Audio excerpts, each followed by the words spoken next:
friends, welcome back to Meridian Overseas. So again I am here with the information of F1 visa कि आपका F1 visa का जो process होता है वो कैसे होता है. So स्टूडेंट्स, अगर आप किसी भी इनटेक में जाना चाहते हैं तो आपको आपका प्रोसेस जो है वो 1 साल पहले से स्टार्ट करना होता है. यूएस में 3 intakes होते हैं. One is spring intake, which is also known as Jan intake. Second is summer intake, which comes around May, June. Then the third and the main intake, जो सबसे biggest intake होता है, that is fall, which is famously known as August and September intake. So आप किसी भी intake में अगर apply करते हैं तो आपको 1 साल पहले से अपना डॉक्यूमेंटेशन करना स्टार्ट करना ज़रूरी है.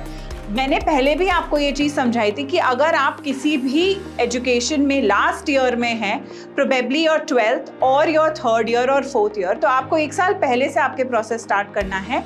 डॉक्यूमेंटेशन कैसे करना है, कैसे आपके डॉक्यूमेंट्स प्रिपेयर करके आपको अपने काउंसलर को देने हैं, that we are going to help you with.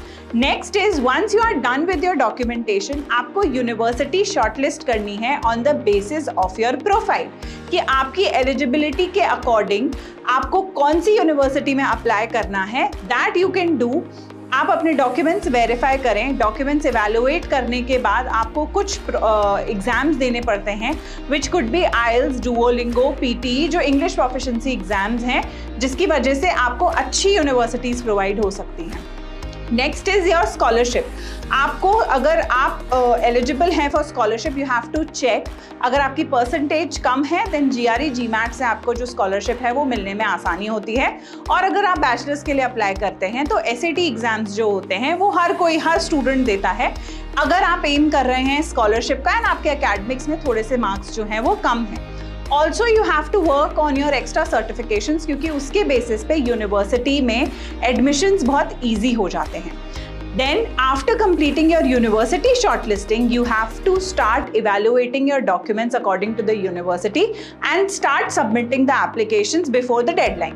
अब जैसे जनवरी 25 की डेडलाइन 30th सितंबर है, उससे पहले स्टूडेंट्स के पास I-20 होना चाहिए, बिकॉज मिड अक्टूबर से लेकर नवंबर मिड तक वीज़ा स्लॉट्स जो हैं वो ओपन होंगे फॉर जनवरी 2025.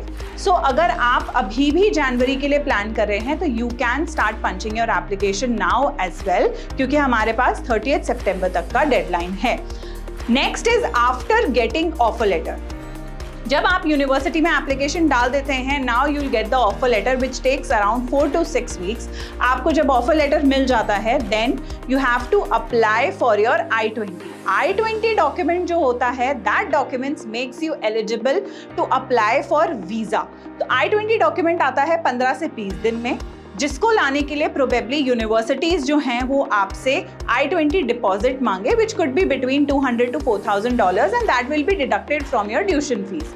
देन I-20 के टाइम पे ही आपको आपके फाइनेंशियल्स जो हैं वो शो करने होते हैं यूनिवर्सिटी में, क्योंकि वीज़ा के टाइम पे वो आपसे वर्बली फाइनेंस के बारे में पूछेंगे, लेकिन जो डॉक्यूमेंटेड फाइनेंसेस हैं वो आपको पहले ही यूनिवर्सिटी में दिखाने पड़ते हैं. That is your 1 year tuition fees and living cost से $2-3,000 ज़्यादा.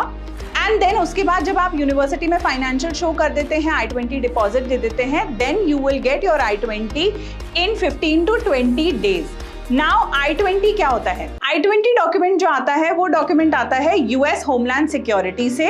आपकी यूनिवर्सिटी की डिटेल्स, आपकी पर्सनल डिटेल्स, आपने क्या फीस शो करी है, आपकी कितनी फीस है, वो सारी इंफॉर्मेशन आती है along with your SEVIS ID.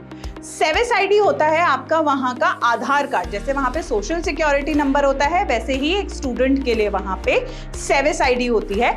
आपकी जो आइडेंटिटी है that is tracked by SEVIS ID. Now after getting I-20 you can apply for visa within a week. आप I-20 आते से ही आप अपने वीज़ा के लिए अप्लाई कर सकते हैं and you have to fill DS-160 form. वो फॉर्म है जो 33 to 40 पेजेस का फॉर्म होता है, जिसके बेसिस पे आपका वीज़ा इंटरव्यू होता है, जिसमें आपका past, present and future already given होता है एंड वीज़ा इंटरव्यूअर उसको पूरा देख के, समझ के, इवैल्यूएट करके आपसे क्वेश्चंस पूछते हैं.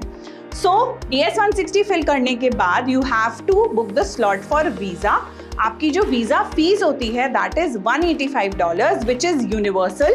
$185 से ज्यादा कोई भी कंसल्टेंट आपसे नहीं ले सकता है because that is the only fees जो यूनिवर्सल है, जो चेंजेबल नहीं है, और चेंज होती है तो वो डायरेक्टली CGI फेडरल के थ्रू चेंज होगी।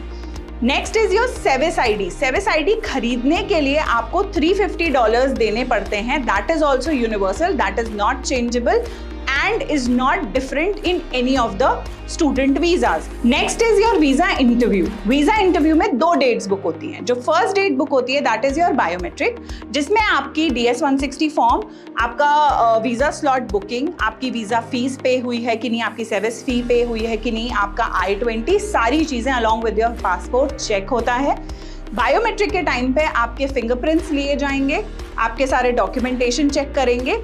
बायोमेट्रिक से लेकर वीजा इंटरव्यू तक जो इंटरव्यू के पास टाइम होता है, क्योंकि 2 डेट्स हैं तो जो टाइम होता है उसके ऊपर वो आपका DS-160 इवैल्यूएट करते हैं। आफ्टर इवैल्यूएटिंग योर DS-160 आपका वीजा इंटरव्यू होता है। तो इंटरव्यू में जो आपसे क्वेश्चंस पूछे जाते हैं it is only those questions जो आपने खुद ने अपने DS-160 में मेंशन करे हैं। So visa interview accept and refuse होना सिर्फ और सिर्फ आपके ऊपर है कि आपने आपकी इंफॉर्मेशन DS-160 में कैसे डाली है।